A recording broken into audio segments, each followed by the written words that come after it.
De leur intelligence. Voici ce que je dis et que j'atteste dans le Seigneur, c'est que vous ne devez plus marcher comme les païens qui marchent selon la vanité de leur intelligence. Dans vanité, il y a vain. C'est-à-dire, il n'y a rien au bout. C'est vain complètement. Et donc, on nous explique comment est-ce que l'intelligence des païens est faite. C'est-à-dire leur pensée. C'est écrit, ils ont la pensée obscurcie. Dans l'obscurité, il y a les ténèbres, la pénombre. C'est noir, l'obscurité. Et c'est maintenant, lorsque la lumière du Seigneur vient, que l'intelligence est illuminée par la lumière du Seigneur. Si on n'a pas le Seigneur, notre intelligence est obscurcie. C'est-à-dire que notre intelligence est dans les ténèbres, en fait. C'est ça que ça veut dire. Donc, ils ont l'intelligence en tant que païens dans les ténèbres.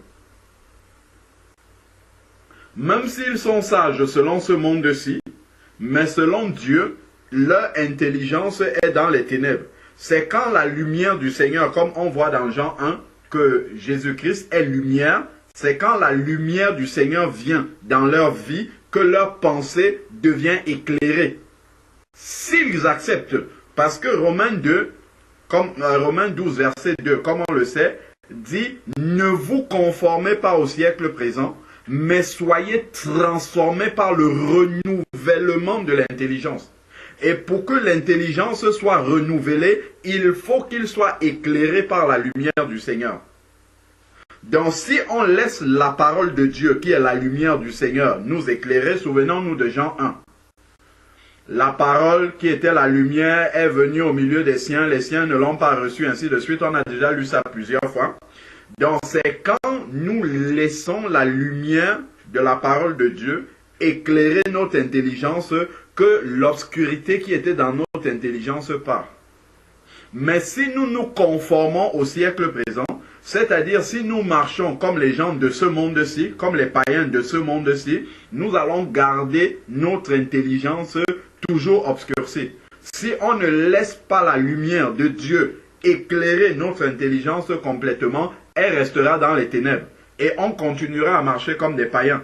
Ce n'est pas étonnant de voir souvent des chrétiens qui, normalement, ont confessé Jésus-Christ, se sont repentis, sont même passés dans les eaux du baptême, agissent comme des païens, en fait. C'est simplement parce que ces enfants de Dieu-là n'ont pas laissé la parole de Dieu éclairer leur intelligence. Pour que les ténèbres qui étaient dans leur intelligence partent et que cela soit remplacé par la lumière de Dieu. Donc, c'est ce qui est écrit ici. Donc, nous sommes dans Éphésiens chapitre 4, verset 17, 18 maintenant. Ils ont la pensée obscurcie. Et pourquoi leur pensée est obscurcie? On a déjà dit, parce qu'ils n'ont pas accepté que la lumière de Dieu puisse éclairer leur pensée. Et ça peut nous arriver aussi à nous, enfants de Dieu. Souvenons-nous du verset 17. Il dit, vous ne devez plus marcher comme les païens.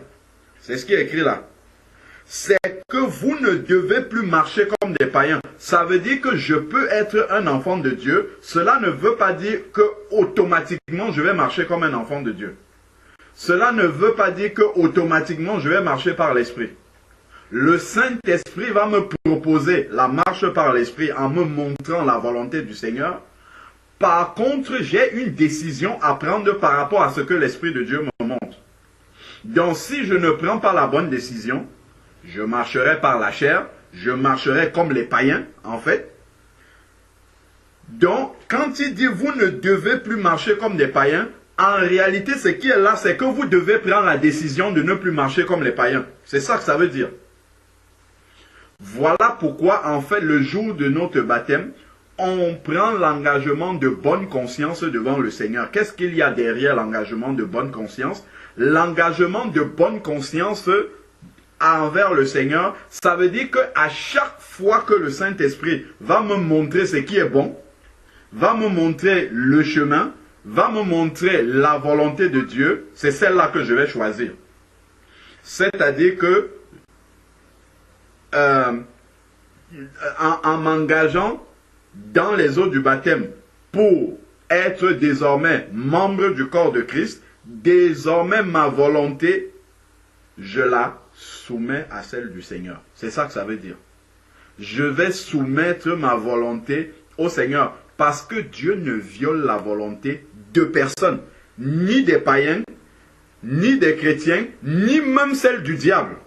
Il ne viole la volonté de personne. Tant que Dieu a créé un être libre avec le libre arbitre, Dieu va toujours et toujours respecter le libre arbitre de chacun. Il ne va jamais revenir sur cette décision-là.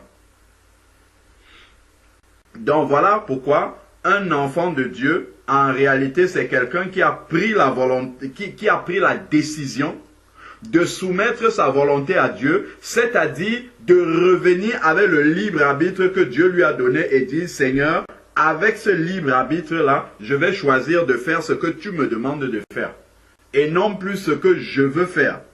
C'est ça même, la définition du péché, c'est ça. Je fais ce que je veux et non ce que Dieu veut.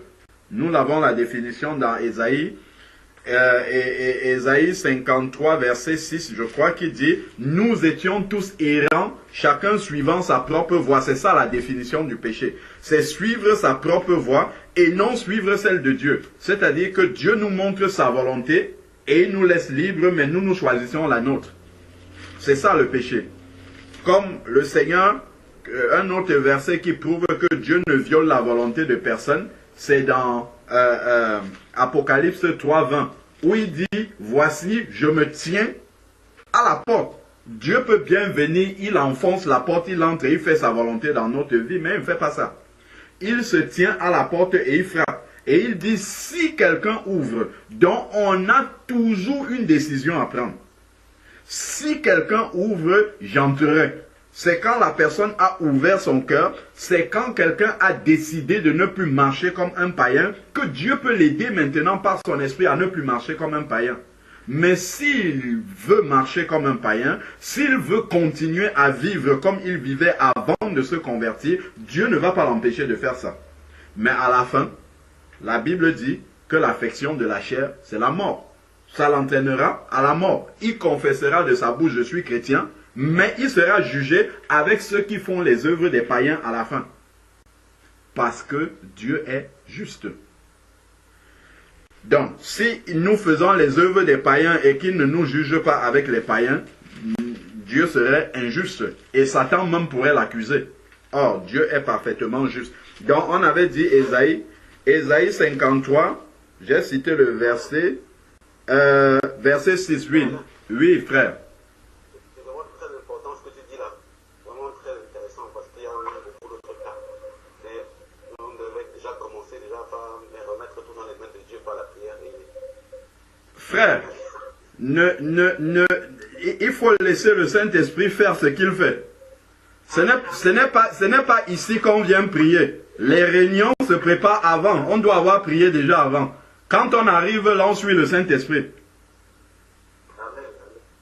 Moi-même, j'ai dit au début qu'on doit prier, non?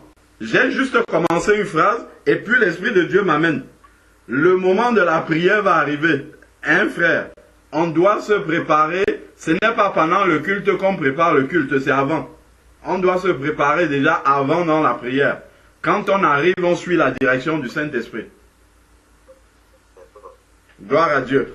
Donc, c'était Ésaïe 53, verset 6, qui dit, nous étions tous errants comme des brebis, chacun suivait sa propre voie et l'Éternel a fait retomber sur lui la faute de nous tous. Donc ça, c'est la définition du péché. Je fais ce que je veux, je fais ma volonté et je ne fais pas celle que Dieu me montre. Donc, l'intelligence obscurcie, c'est un choix quand on est un enfant de Dieu. Si on n'est pas un enfant de Dieu, c'est naturel qu'on marche comme ça, parce qu'on ne connaît que les ténèbres. Par contre, celui qui est devenu un enfant de Dieu normalement, il est passé des ténèbres à la lumière. C'est ce que Actes des Apôtres, chapitre 26, quand Paul parle au roi Agrippa,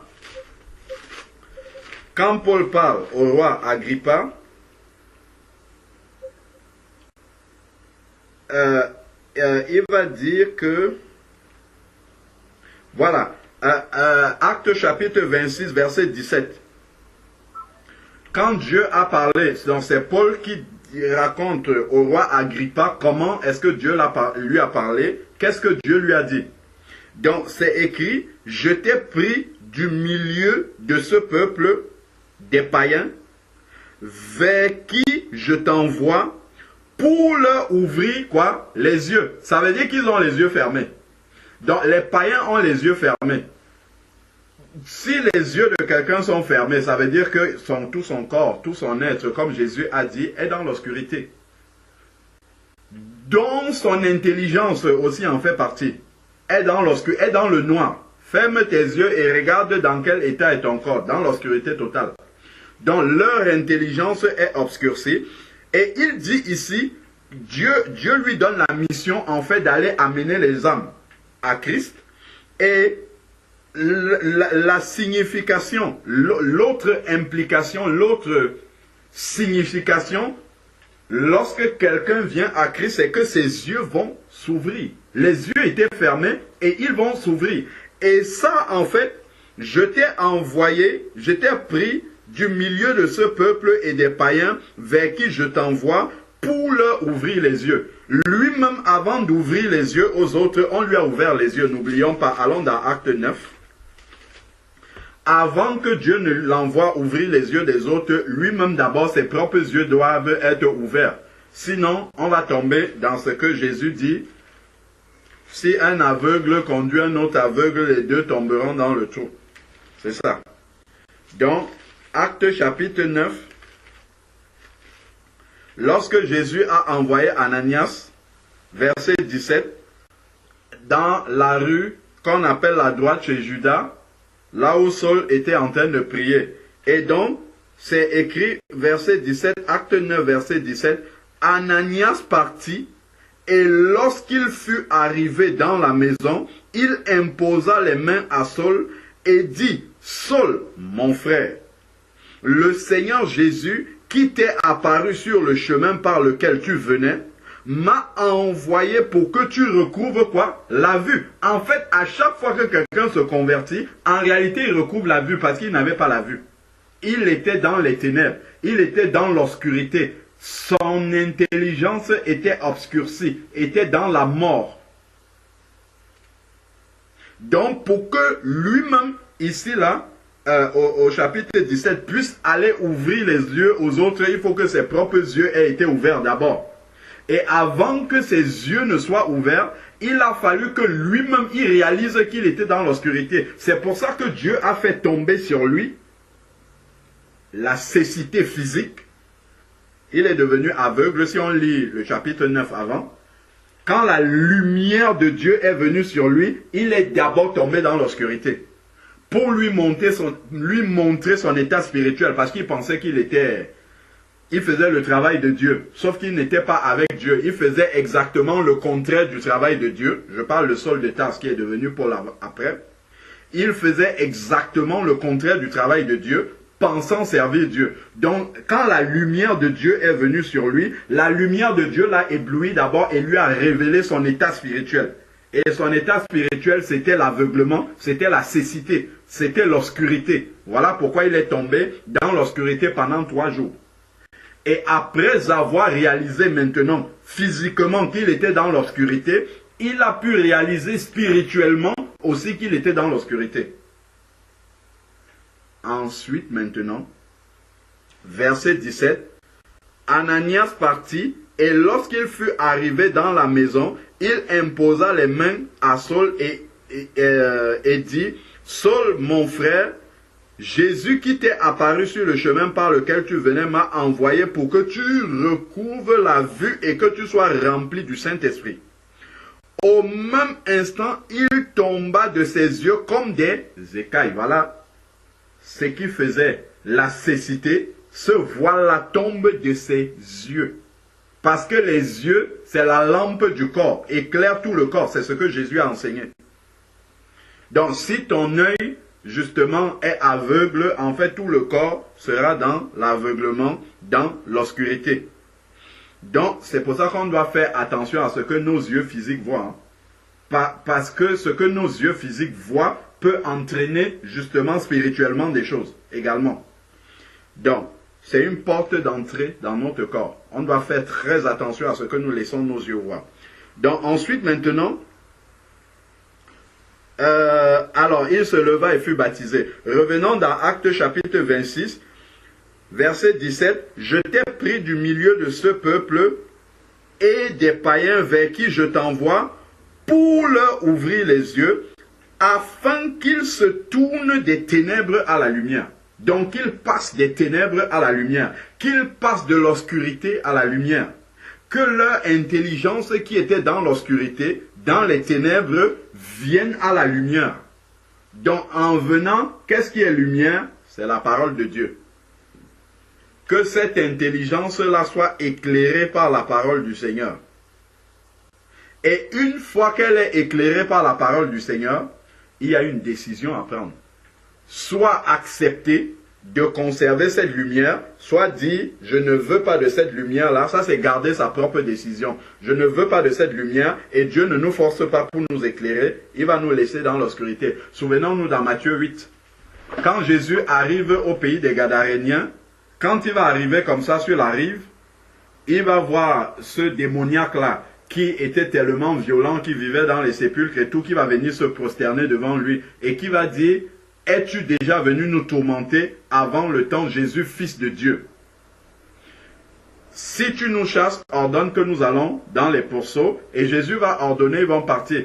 Qu'est-ce que les gens qui surveillaient ces pourceaux-là vont faire? Ils vont aller appeler les gens de la ville et quand les gens de la ville arrivent, ils disent à Jésus, pars, sors de notre territoire.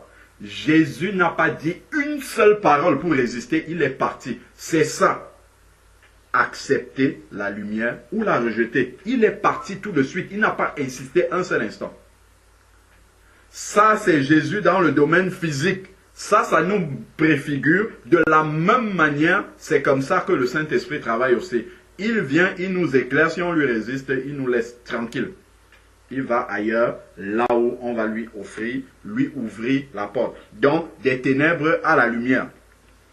Ensuite, maintenant, du pouvoir de Satan au pouvoir de Dieu. Donc, il y a une similitude. Si je suis dans les ténèbres, je suis au pouvoir de Satan. Si je suis dans la lumière, je suis au pouvoir de Dieu. Si je suis dans les ténèbres, c'est Satan qui agit dans ma vie. Si je suis dans la lumière, c'est Dieu qui va agir dans ma vie. Donc, si je suis un chrétien et que je marche encore dans les ténèbres et que je ne laisse pas, que je continue à m'attacher à ce que les païens font, mais le Dieu des païens, c'est lui qui va diriger ma vie, à savoir Satan. C'est lui qui va diriger ma vie. Même si je dis avec ma bouche que je suis chrétien, mais le fait de n'avoir pas confié ma volonté au Seigneur, de n'avoir pas soumis ma volonté au Seigneur, c'est Satan qui va diriger ma vie et non Dieu. Et ça peut arriver dans certains domaines encore. Malheureusement, en fait, tous les domaines de notre vie ne sont pas encore soumis à l'autorité du Seigneur. Et qu'ils reçoivent le pardon des péchés et un héritage avec ceux qui sont sanctifiés par la foi en moi. Donc, voilà le travail que Saul avait à faire. Nous sommes simplement en train d'expliquer Éphésiens chapitre 4, verset 18. Et ça, c'est parti du sujet de prière. Ça, en fait, ça va nous permettre de savoir, parce que pour prier, il faut prier selon la volonté de Dieu. Pour connaître la volonté de Dieu, il faut explorer la parole.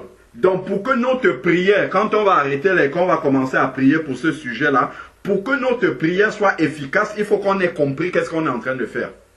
Et pour comprendre ça, il faut entrer dans la parole. Voilà pourquoi l'Esprit de Dieu m'a conduit à rentrer d'abord expliquer pourquoi il y a cette réaction-là. La réaction que la sœur a posée là, du mari qui ne veut plus qu'elle suive, qu'elle participe au veillées de partage biblique. Pourquoi il y a cette réaction-là? Pourquoi est-ce que c'est sûr?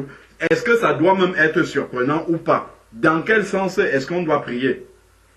Donc, il dit ici, vous ne devez plus, et on en profite pour faire une exhortation, même pour ceux qui sont censés déjà être dans la lumière, comme nous tous ici. Donc, ensuite, maintenant, nous étions au verset 18. Ils ont, les païens, normalement, ça, ce ne sont pas les chrétiens. Mais ce sont les chrétiens qui ne marchent pas comme les païens qui ne sont pas concernés. Si un chrétien, se nommant chrétien, marche comme un païen, il est concerné par le verset 18. Voilà pourquoi on peut rencontrer des chrétiens mondains. On peut rencontrer des chrétiens qui n'auront aucun mal avec tout ce que le monde fait, la mode du monde, l'extravagance du monde, tout ça, ils embrassent tout. La richesse même du monde. Et il y a des chrétiens qui aspirent à rouler dans une Ferrari. Moi, j'ai entendu un chrétien avec qui qui m'avait invité pour me présenter, je sais pas, il faisait comment ils appellent ça, du marketing par réseau, la vente par réseau et tout. Il me parlait d'un produit et il rêvait d'avoir une Ferrari et de laisser un grand héritage à ses enfants. Je dis, mais ça c'est le rêve du chrétien, ça. Jésus-Christ, qu'est-ce qu'il a laissé s'il avait des personnes dont il s'occupait, sa maman par exemple, quand il meurt à la croix, est-ce qu'il dit, bon, ok, maman, je t'ai laissé une maison à tel endroit, je t'ai laissé une voiture là-bas. Il n'avait même pas de maison. Il fallait qu'il dise encore à Jean, fils, voilà ta mère, mère, voilà ton fils. Bon.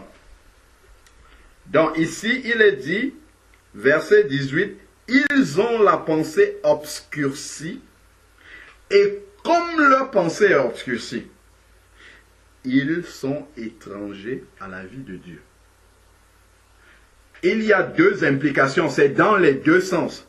C'est une équivalence, implication de l'un à l'autre et de l'autre à l'un. C'est-à-dire que, pourquoi leur pensée est obscurcie? Parce qu'ils sont étrangers à la vie de Dieu. Ils n'ont pas de communion avec Dieu.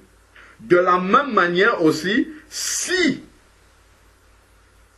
quelqu'un n'a pas de communion avec Dieu, alors sa pensée sera obscurcie. Je suis un enfant de Dieu, je n'entretiens pas ma communion avec Dieu, mon intimité avec Dieu, ma pensée va devenir progressivement obscurcie. C'est-à-dire que si je ne médite pas constamment la parole de Dieu, progressivement, cette pensée qui avait été nettoyée peut-être avant, par ma repentance, par la parole de Dieu, par mon obéissance que j'avais commencé, si je néglige d'entretenir, de garder toujours ma pensée dans la lumière, elle va recommencer à s'obscurcir. Parce que Satan veut toujours alimenter notre pensée et nous devons lutter pour ne pas laisser ce que Satan veut alimenter. C'est lui qui est le Dieu de ce siècle. Jean 1, verset 19. Le malin est celui qui domine dans ce monde-ci. Et c'est à lui qu'appartient tout ce que... Enfin, c'est lui qui a la domination et le contrôle sur tout ce qui vient devant nos yeux. De tout ce que nous entendons. Donc, il va essayer d'utiliser tout ce que nous entendons, tout ce que nous voyons, pour alimenter notre pensée, afin que notre pensée soit contrôlée par lui. Il nous envoie des mauvaises pensées et voit comment nous réagissons. Donc, si on ne laisse pas la parole de Dieu balayer tout ce que le monde nous montre, si je vois une femme mal habillée devant moi, en mini-jupe, ainsi de suite, si je n'efface pas rapidement cette pensée-là de ma tête, ça va commencer à nourrir quelque chose en moi. Et si j'entretiens ça, ça va produire le péché. Je dois, tout de suite, quand ça arrive, je sais que cette pensée-ci ne vient pas de Dieu, je la jette à la poubelle. Je ne la conserve pas. C'est ça. C'est un vrai combat spirituel. Le combat spirituel du chrétien est d'abord dans la pensée. On va arriver au jeûne que vous avez fait, mes frères et sœurs. Justement, le vrai combat spirituel de toute la vie du chrétien est d'abord dans la pensée. Parce que le diable sait que s'il contrôle la pensée d'un chrétien, c'est bon. Il l'a dans sa poche. Donc, comme on a dit, l'implication est dans les deux sens. Si j'ai une pensée obscurcie, je serai étranger à la vie de Dieu, c'est-à-dire que je ne comprendrai rien à la volonté de Dieu. Je ne comprendrai rien à la volonté que l'Esprit de Dieu me communique. Et de même, Si je suis étranger à la vie de Dieu, c'est-à-dire si je n'entretiens pas, si je suis déjà enfant de Dieu, je parle pour nous, je n'entretiens pas mon intimité avec le Seigneur, alors ma pensée sera obscurcie. Si je n'obéis pas au Seigneur, alors ma pensée sera obscurcie aussi. Parce que je vais marcher comme un païen. Si on s'accorde à Romains 12 qui a été mis là-bas, Romains 12 verset 2, je ne serai pas transformé par le renouvellement de l'intelligence parce que une intelligence renouvelée ne peut être qu'une intelligence qui est dans la lumière de la parole de Dieu. Ensuite, maintenant, ici, on nous donne encore une autre raison pour laquelle la pensée est obscurcie. À cause de l'ignorance qui en est. Qu'est-ce qui fait partie de l'ignorance? Mon peuple périt parce qu'il lui manque de la connaissance, parce qu'il est ignorant. Comment faire partie de l'ignorance? C'est en méditant la parole de Dieu. C'est la parole de Dieu qui fait partie. On en revient toujours à la même chose. La parole de Dieu est une lampe sur notre sentier, est une lumière. La parole de Dieu nous permet de rester dans la lumière. Et ça revient au témoignage de Ange Marianne dans la semaine qui nous a témoigné ce que la méditation simple de la parole de Dieu a pu apporter comme révolution dans sa vie spirituelle. On aura beau entendre les gens, les frères et sœurs parler de la part du Seigneur, de la parole de Dieu, cela ne remplacera jamais une méditation personnelle où moi-même personnellement, je me mets devant le Seigneur, je dis Seigneur, éclaire-moi dans ta parole et je commence à méditer. Ça ne remplacera jamais aucun message que quelqu'un, un être humain prêche, ne remplacera jamais ça. Jamais. Nous devons toujours avoir ce moment de communion personnelle où nous sommes seuls devant la parole du Seigneur. Où le Seigneur lui-même nous parle. Où le Seigneur lui-même, vous avez vu, pour ceux qui sont mariés, il y a des moments d'intimité entre un mari et une femme. Et son épouse, pardon. Et son épouse. Il y a un moment d'intimité et il n'y a pas de tiers qui est présent. Là, ils peuvent se chuchoter dans les oreilles. L'un et l'autre entendent la méditation de la parole de Dieu. Il n'y a pas de tiers entre les deux. Entre Dieu et nous, il n'y a pas quelqu'un qui prêche la parole. C'est nous-mêmes qui sommes là devant cette parole-là. C'est un moment d'intimité. La nature elle-même nous enseigne déjà et dans le Seigneur, c'est la même chose. Donc, ici, il dit, à cause de l'ignorance qui en est. Et cette ignorance-là est produite par quoi? L'endurcissement du cœur. C'est-à-dire que si la lumière est venue chez les siens, et les siens ne l'ont pas reçue, donc le cœur va s'endurcir. Donc si Dieu nous montre quelque chose qui est dans les ténèbres et que nous refusons, le cœur va commencer à s'endurcir. Donc l'endurcissement du cœur va provoquer l'ignorance. L'ignorance même va provoquer le fait que nous soyons étrangers à la vie de Dieu, c'est-à-dire qu'on ne comprendra pas les choses du Seigneur. Dieu peut être en train de travailler dans notre vie, on ne sait pas, on se dit que Dieu est tellement loin de nous, alors que Dieu est en train de faire un travail profond dans notre vie. Mais comme on ne sent rien, comme on ne voit rien, ah, Dieu m'a oublié, Dieu ne m'aime pas, parce qu'on est étranger en fait. Ça, en fait, ça revient à beaucoup de questions que souvent les enfants de Dieu se posent. Est-ce que Dieu entend mes prières? Est-ce que Dieu ne m'a pas abandonné? Est-ce que Dieu m'aime? Ça, en fait, c'est à cause de l'ignorance, en fait, qu'il y en a. C'est parce qu'ils ne connaissent pas le Dieu, justement, avec qui ils sont en communion. Avec qui ils sont censés être en communion. Ils ne le connaissent pas. Donc, ils se posent des questions qui, normalement, ne doivent même pas se poser.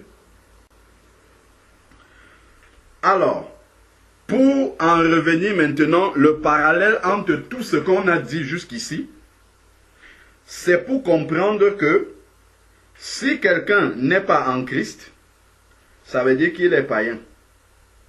Hein? Et donc, si quelqu'un, je parle du seul vrai Christ qui existe, qui est dans la Bible. Je ne parle pas d'une religion.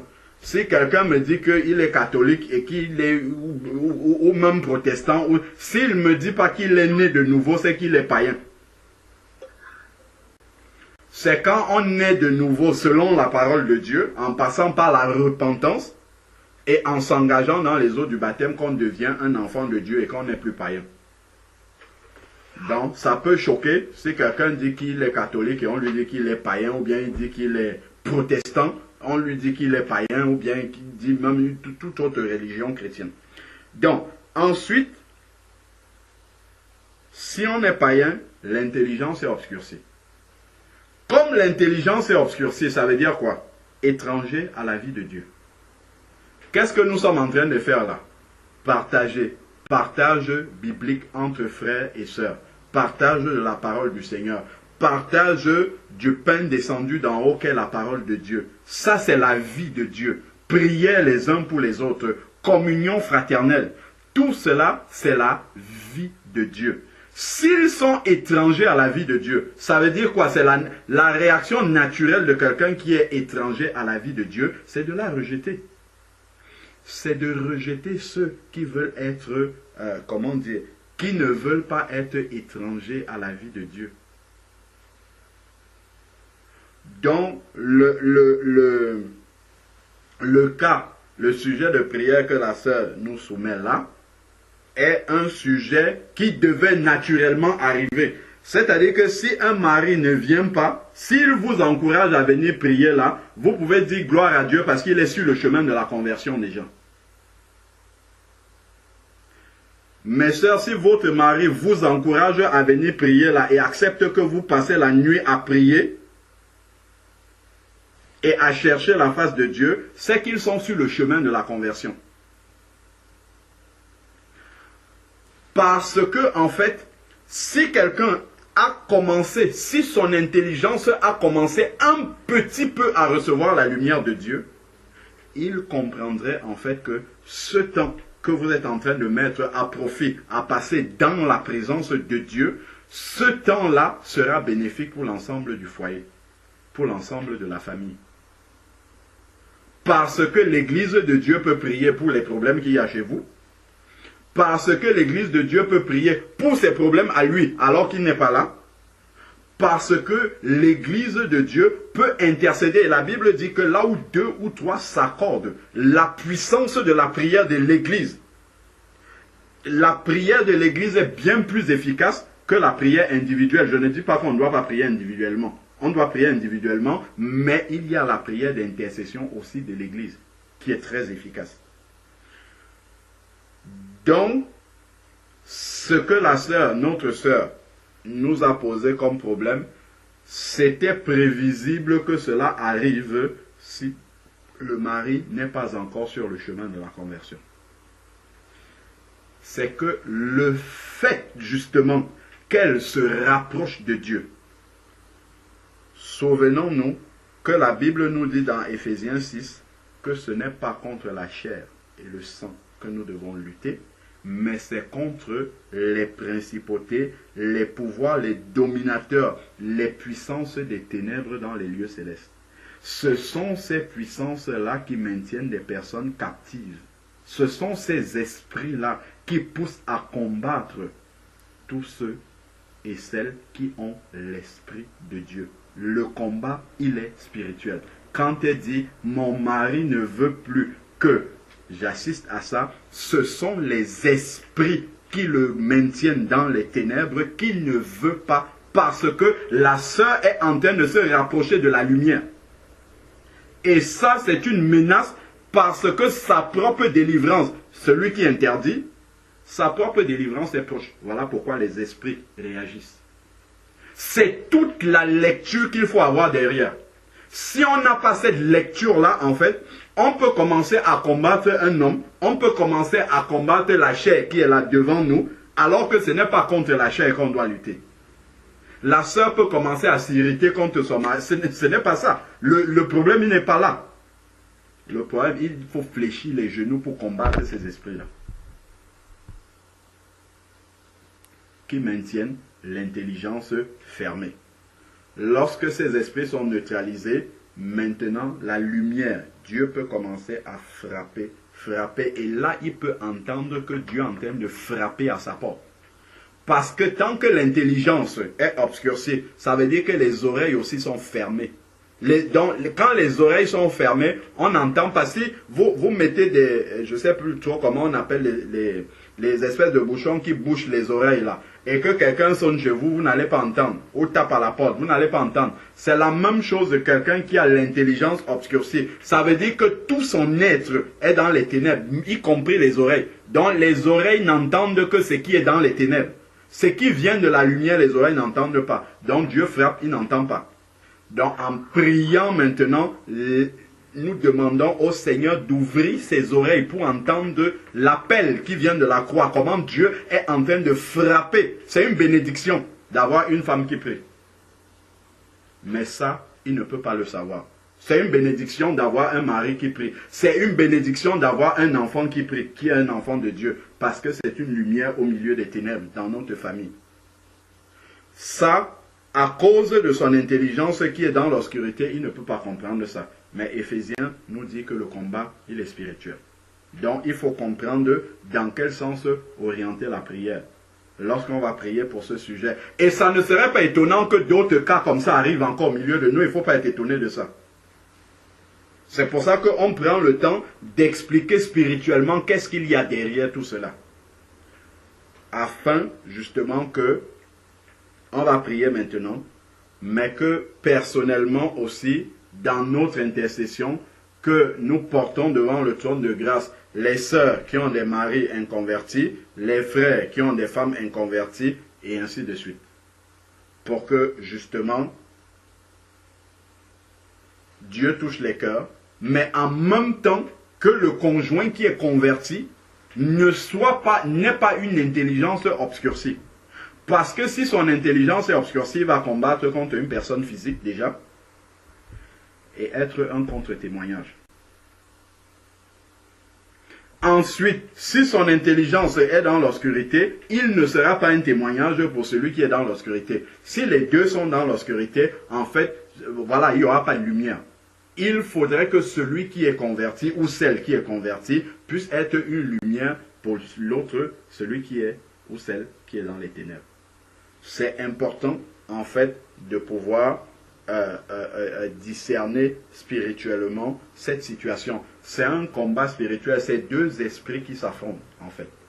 Si on est dans une maison, le mari ou la femme, l'un des conjoints n'est pas converti et l'autre est converti, ça va être un combat spirituel parce que c'est deux esprits qui ne cohabitent pas ensemble.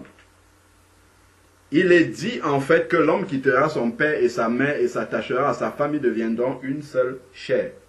Or, dans un corps, il y a un seul esprit. Soit c'est l'esprit de Dieu qui est là, soit c'est l'esprit du malin.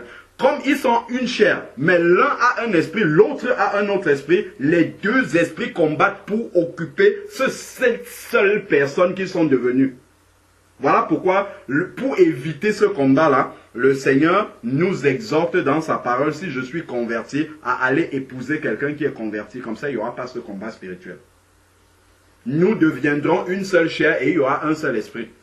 Dans cette une chair-là que nous sommes devenus, il y aura un seul esprit. Mais si je suis chrétien, je vais prendre un païen, ou je suis chrétien, je vais prendre un païen, je suis chrétien, je vais prendre une païenne. En fait, on sera une chair, mais avec deux esprits. Et ça va être dangereux.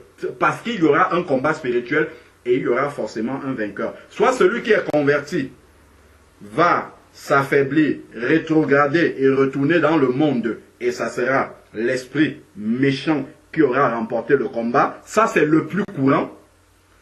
Soit celui qui est converti va persévérer et va réussir à entraîner l'autre, justement. Mais au final, il y aura un seul esprit qui va demeurer. C'est ce combat spirituel qu'on va rencontrer. Cela peut aussi arriver, même dans un couple chrétien, où l'un marche par l'esprit et l'autre marche par la chair. L'homme charnel ne reçoit pas les choses de l'esprit. Il y aura toujours aussi ce même combat spirituel. Ce n'est pas du même ordre que quand c'est vraiment deux esprits qui s'affrontent. Là, c'est vraiment comme un esprit humain et l'esprit de Dieu qui sont en train de s'affronter, mais il y aura toujours ces étincelles-là. Et il faut comprendre ces choses-là spirituellement. Donc, voilà un peu pour descendre vraiment dans la profondeur spirituelle qu'il y a derrière ce sujet de prière. Maintenant, on peut élever la voix pour présenter ce sujet de prière-là en particulier au Seigneur, mais en même temps élargir, parce que ça, aujourd'hui, ça touche notre sœur, mais demain, ça peut toucher une autre ici au milieu de nous, dont le mari n'est pas converti, ou dont la femme n'est pas convertie, ou même dont le mari et la femme sont convertis, et s'ils rétrogradent. Ça peut arriver aussi, que dans le couple, il y a un qui rétrograde et qui commence à tirer l'autre vers le bas. Ça aussi, il faut être vigilant là-dessus. Il ne faut pas que celui qui a encore l'intelligence qui est dans la lumière laisse que son intelligence soit assombrie par celui qui laisse son intelligence s'assombrir. Ça aussi, il faut veiller là-dessus. Donc ça c'est un sujet de prière à la base, mais avec ce que nous avons lu là, on peut élargir cela parce qu'il y a plusieurs cas de figure là dans l'église dont on a parlé là. Il y a plusieurs cas de figure. Et remettre toutes ces situations-là entre les mains du Seigneur. Nous savons que celui qui est dans la lumière, son rôle, c'est de maintenir les genoux fléchis et de prier. La bataille se remporte dans la prière. Ce n'est pas dans le parler. Ça se remporte dans la prière et dans le témoignage personnel. C'est comme ça qu'on gagne, en fait, ce combat-là. Prière, témoignage personnel. Quand quelqu'un bloque comme ça, ce n'est pas la peine d'aller discuter. Il n'y a pas à discuter. C'est dans la prière et le témoignage. C'est comme ça que Dieu, le Seigneur, va éclairer et toucher cette personne. Parce que c'est l'Esprit de Dieu, en fait, qui va commencer à déboucher les oreilles de la personne. Et les questions, Dieu lui-même va mettre des questions dans la bouche de la personne sur son propre sort. Et c'est comme ça que la prise de conscience va commencer et l'Esprit de Dieu va commencer à parler dans le cœur de cette personne. Amen. Que Dieu soit béni. Éternel Dieu Tout-Puissant, Père de grâce, nous te bénissons pour ton Esprit qui continue de se manifester dans ton Église. Merci Père pour ce moment que tu nous accordes encore de passer dans ta présence. Merci Seigneur mon Dieu pour ta parole qui est la vérité et cette parole, Seigneur, qui nous éclaire chaque jour. Merci Père parce que tu ne nous as pas laissés ignorants de quelque manière que ce soit. Tu as prévu toutes choses dans ta parole. C'est pour cela, ô Seigneur notre Dieu, que le monde ne peut pas comprendre la profondeur, la largeur de ta parole, celle-là qui est là pour confondre les sages et les intelligents de ce monde. Père, merci pour tout ce que tu viens encore de nous enseigner ce soir au sujet, Père, de l'obscurité dans laquelle se trouvent ceux qui ne t'ont pas encore reçu, ni accepté comme Seigneur et Sauveur. Père, voici nos deux sœurs, la sœur Amandine et la sœur Louise. Seigneur mon Dieu, toi qui les as appelées à toi, alors qu'elles étaient déjà mariées à des inconvertis. Seigneur, nous te bénissons parce que tout ce que tu fais est bon. Amen. Père, tu nous as dit, si quelqu'un veut me suivre, qu'il renonce à lui-même, qu'il se charge de sa croix et qu'il me suive. Père éternel, tu nous as laissé les commandements et tu donnes, Seigneur, à toute personne qui vient à toi dans de telles conditions, vraiment de ne pas penser un jour au divorce, mais de demeurer dans ta présence, parce que c'est en toi, Seigneur mon Dieu, que nous puisons toute force, toute ressource, Seigneur, pour combattre contre les esprits de ce monde, contre les dominations, et tout ce qui peut s'élever, Seigneur, contre la connaissance du Fils de l'homme. Père, merci, parce que tu as donné cette charge à mes sœurs. Je te prie, Seigneur, par la force et la puissance du Saint-Esprit qui agit en elles, Seigneur mon Dieu, de leur donner la sagesse l'intelligence en toute occasion, en toutes circonstances, Père, pour qu'elles puissent vraiment manifester l'amour envers leur mari. Amen. Seigneur mon Dieu, qu'au travers de la vie, de la parole, dans leur ménage, que ces hommes puissent voir vraiment la transformation que tu peux apporter dans un être que tu as touché. Amen. Oh Seigneur mon Dieu, je sais que ce sont tes enfants que tu aimes.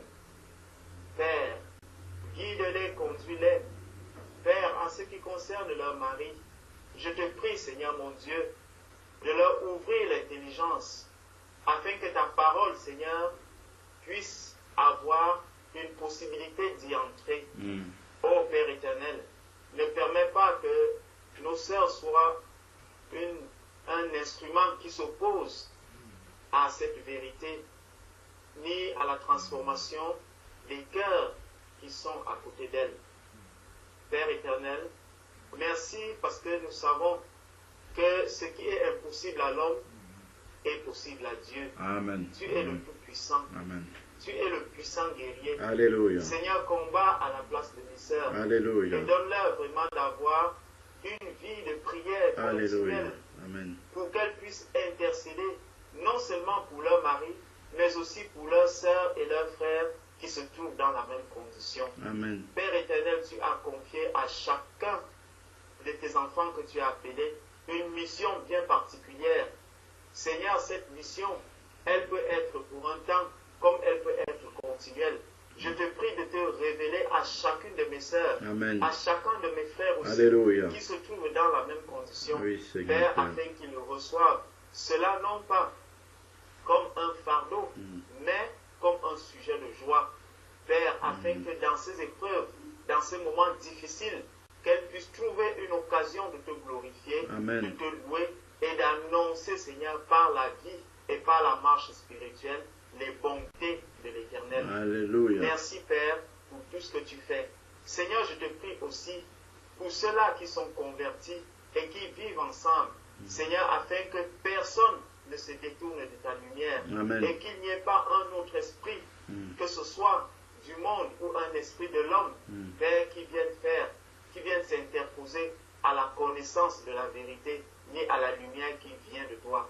Père, agis et glorifie ton nom dans l'Église. Merci, Seigneur mon Dieu, parce que ce témoignage qui vient de ton Église, Seigneur, est aussi là pour montrer au monde qu'ils ne te connaissent pas et qu'ils sont encore dans l'ignorance. Ô Père éternel, permets que nous soyons des bons ambassadeurs et que nous soyons vraiment des lumières, des chandeliers partout où nous sommes. Que toute la gloire te soit rendue, Père, au nom de Jésus. Amen. Amen. Amen.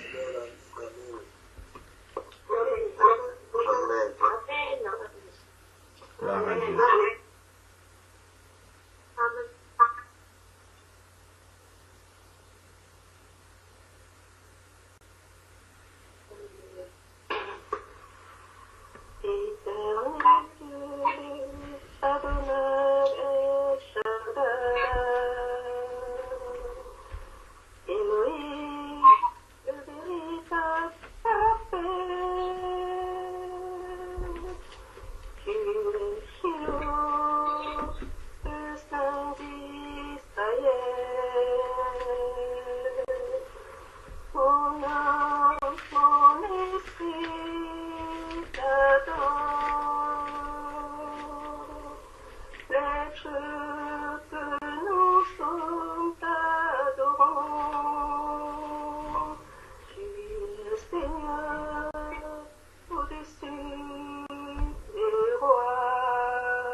Enlève-nous des portes de l'obscurité.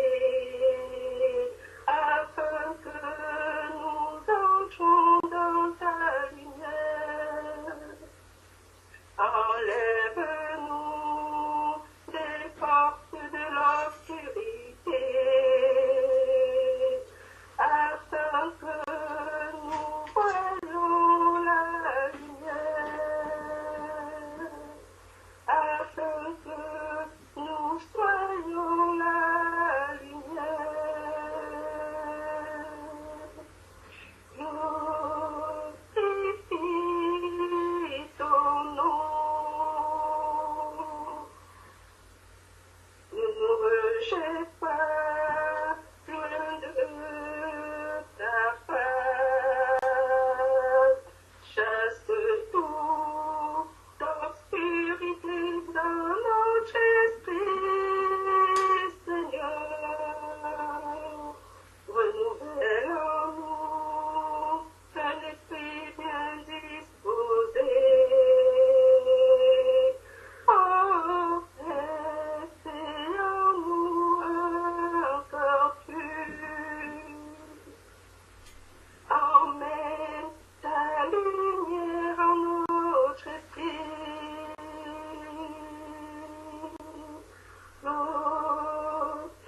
Glorifie ton nom. Glorifie, Yahweh, ton nom.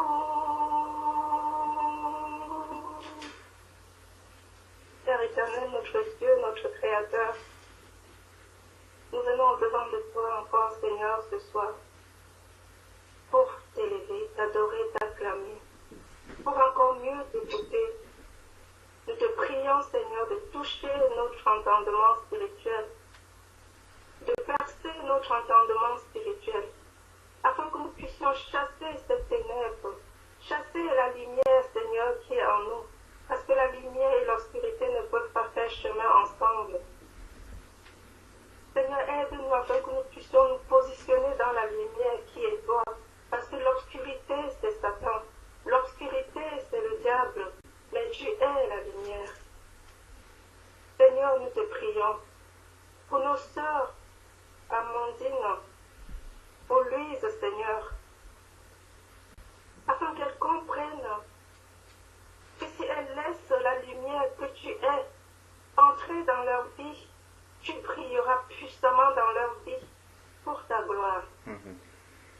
Seigneur, nous te prions, afin qu'elles soient un témoignage vivant auprès de leur mari. Seigneur, tu es celui qui fait fléchir le cœur du roi. Et le roi fléchit son cœur parce qu'il a vu la lumière, parce qu'il reconnaît que tu es Seigneur. Seigneur, nous te prions, afin que, grâce au comportement que nos sœurs vont adopter, en t'acceptant comme lumière de leur vie, que le cœur de leur mari puisse fléchir, Seigneur, pas au-devant d'elle, mais au-devant de cette lumière qui est toi et qui brille en elle. Seigneur, on n'allume pas une lampe pour la cacher, mais on allume une lampe pour qu'elle brille, pour qu'elle éclaire. Seigneur, l'Église ici réunie dans le même esprit, qui est ton esprit, fléchissons les genoux au-devant de toi et te prions d'apporter une nouvelle compréhension dans la vie de nos sœurs, qu'elles comprennent qu'elles ne sont pas seules, mais que tu te tiens à leur côté pour les accompagner dans ce combat, pour les soutenir, les tenir par la main, à condition qu'elles acceptent cette lumière, d'éclairer entièrement tout leur être. Merci Seigneur pour ta parole qui s'accomplit toujours. L'Église te bénit, l'Église te loue, l'Église t'honore, l'Église se prosterne devant de toi, parce que tu es celui qui agit et qui remplit de ta lumière, celui qui veut sortir de l'obscurité. Nous te bénissons, Père, au nom puissant de notre Seigneur et Sauveur Yeshua. Nous t'avons prié. Amen. Amen. Amen. Amen. Amen. Amen. L'Éternel Dieu dit, il n'est pas bon que l'homme soit seul, semblable à lui. Alors l'Éternel Dieu fit tomber un profond sommeil sur l'homme qui s'endormit. Il prit une de ses côtes et referma la chair à sa place. L'Éternel Dieu forma une femme de la côte qu'il avait prise de l'homme, et il l'amena vers l'homme. Et l'homme dit, voici cette fois celle qui est os de mes os et chair de ma chair. On l'appellera femme, parce qu'elle a été prise de l'homme. C'est pourquoi l'homme quittera son père et sa mère, et s'attachera deviendront une seule chair. Une seule chair et deux esprits. N'est pas de toi, Seigneur. Ta parole nous dit que qui trouve une femme trouve le bonheur. Père,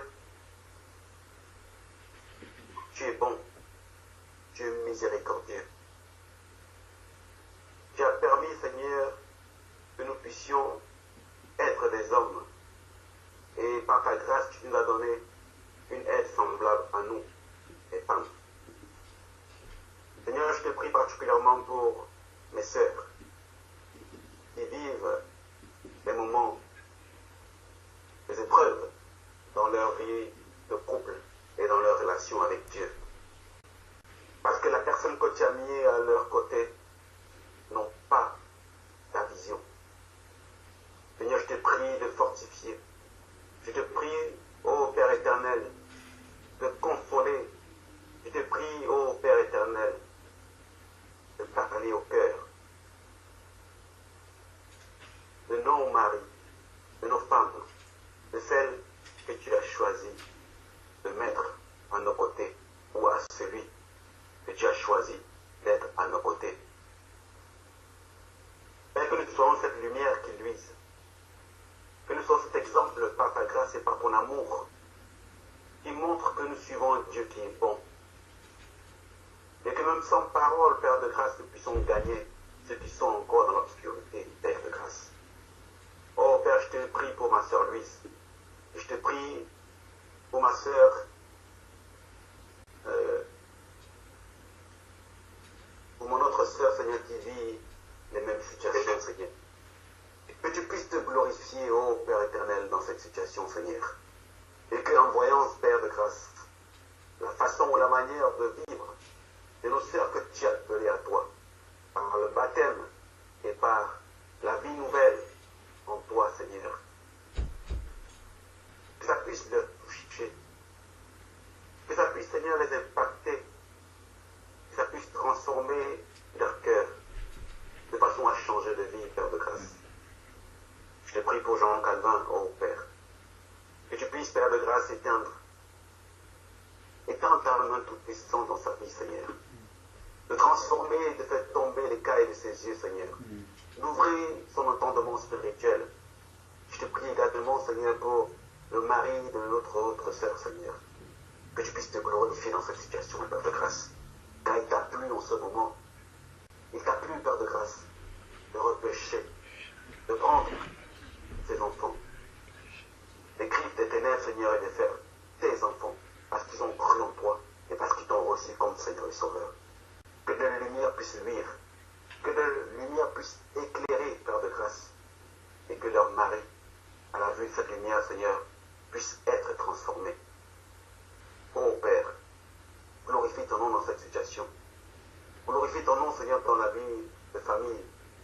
Glorifie ton nom, Seigneur, dans diverses épreuves qu'elle traverse. Que ton nom soit glorifié, Père de grâce, au nom puissant de ton Fils Jésus-Christ. Amen.